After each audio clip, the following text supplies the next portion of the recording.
Ao longo desta semana, nós tivemos a oportunidade de tratar do tema Petrobras, não é? Falamos um pouco sobre o impacto das mudanças para o mercado, para o país e a interferência na política de preços dos combustíveis. Há ainda algumas questões que devem ser consideradas, que envolvem a forma de gestão das empresas públicas de capital aberto. E também aspectos ambientais envolvendo os combustíveis. Esse é o assunto que nós vamos tratar agora com o professor Pedro Luiz Cortes, professor da ECA, da Escola de Comunicações e Artes, e do Programa de Pós-Graduação em Ciência Ambiental do IEE, o Instituto de Energia e Ambiente. Professor Pedro, que está com a gente sempre às sextas-feiras. Tudo bem, professor? Bom dia. Roxane, ouvintes, bom dia a todos.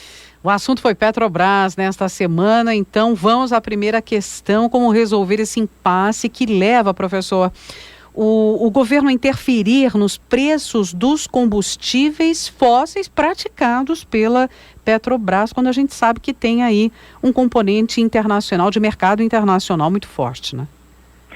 Então, Roxane, o problema ele é mais amplo do que vem sendo habitualmente considerado.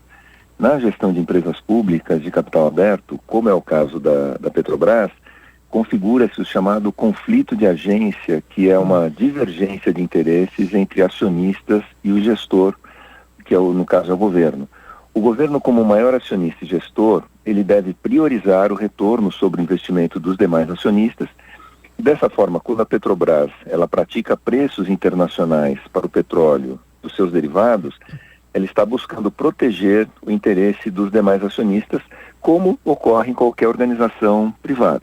Entretanto, o governo ele foi eleito para proteger o interesse de toda a população.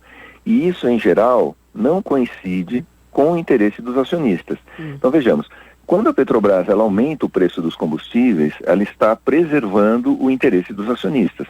Quando ela decide congelar, durante algum tempo, o preço dos combustíveis, ela está atendendo aos interesses da população.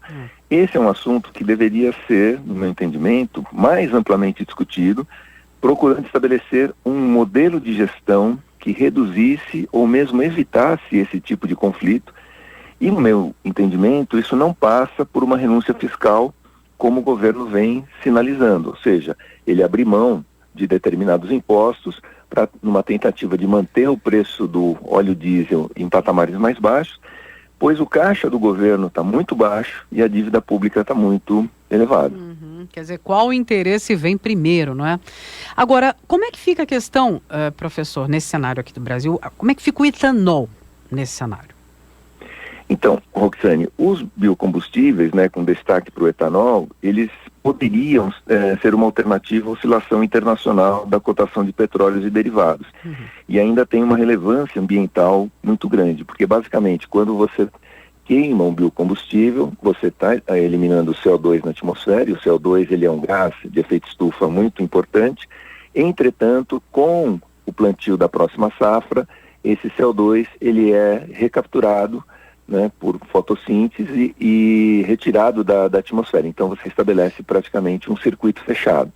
Só que o problema para os produtores é a falta de previsibilidade do setor. Não há uma política efetiva em favor de biocombustíveis que poderiam dar aí uma grande contribuição ambiental, e sem essa previsibilidade não há investimentos, sem investimentos não há ganho de produtividade e redução de preços. Não sei se vocês lembram, né, você, os ouvintes, mas a gente teve há vários anos o Brasil se posicionando, né, ou tentando se posicionar como um grande produtor internacional de etanol, que seria o combustível do futuro e tal. Em pouco tempo, isso caiu no esquecimento por parte do governo, porque ele resolveu priorizar o pré-sal, né, que foi descoberto logo depois, e virou o grande hit do governo. E isso fez com que várias usinas, né, vários produtores de álcool que tinham investido na produção de etanol, tendo em vista essa perspectiva do governo, né, de exportar etanol, enfim, de incentivar o uso, eles acabaram quebrando simplesmente porque a política em favor do etanol ela foi abandonada em favor da exploração do pré-sal. Então, essa falta de previsibilidade realmente prejudica muito o setor do etanol e de outros biocombustíveis, fazendo com que essa alternativa acabe não se efetivando e a gente continua muito na dependência da importação de derivados de petróleo, da importação de petróleo e dessa oscilação internacional do preço dos combustíveis.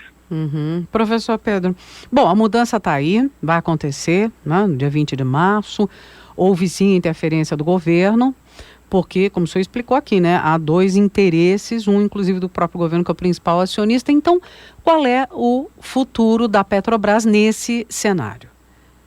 Então, para a gente entender melhor o futuro da Petrobras e de outras companhias de petróleo, vamos passar alguns dados, né? A Irlanda, ela vai proibir a venda de automóveis novos movidos a gasolina ou diesel a partir de 2030, ou seja, daqui a 9 anos. O Reino Unido e a França a partir de 2040. E a Noruega a partir de 2025, ou seja, daqui a 4 anos. No início desse ano, a General Motors anunciou que vai parar a produção de carros movidos a combustíveis fósseis em 2035. Lembrando que houve uma união recente entre a General Motors e a Fiat, que se posiciona aí como um dos grandes produtores mundiais de veículos, e a GM já sinalizou que a partir de 2035 ela vai produzir somente carros elétricos. Em poucas décadas, Roxane, a indústria petrolífera ela vai perder a importância que ela tem hoje. O petróleo ainda continuará a ser utilizado como matéria-prima, mas sem o mesmo destaque de hoje. Então, nós estamos vendo, não é só o caso da Petrobras, mas da indústria do petróleo como um todo, um ocaso que vai lentamente se configurando, porque vários países estão abandonando ou proibindo, né, e vão proibir dentro de poucos anos, a comercialização de veículos novos movidos a combustíveis fósseis.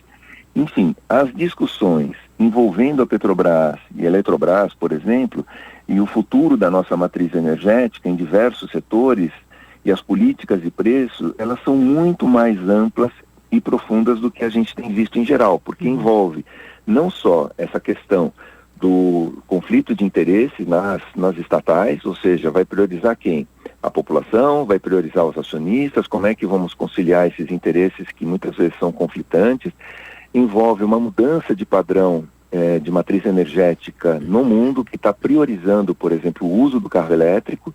Enfim, há várias mudanças que estão ocorrendo e, infelizmente, essas discussões elas não ocupam a Câmara dos Deputados, a pauta da Câmara dos Deputados, a pauta do Senado. Os políticos eles ficam interessados em outros assuntos, como essa PEC da blindagem, né, dos parlamentares. Parece que nós vivemos, infelizmente, parece que nós vivemos na Suíça, como se a gente não tivesse mais nada importante para discutir.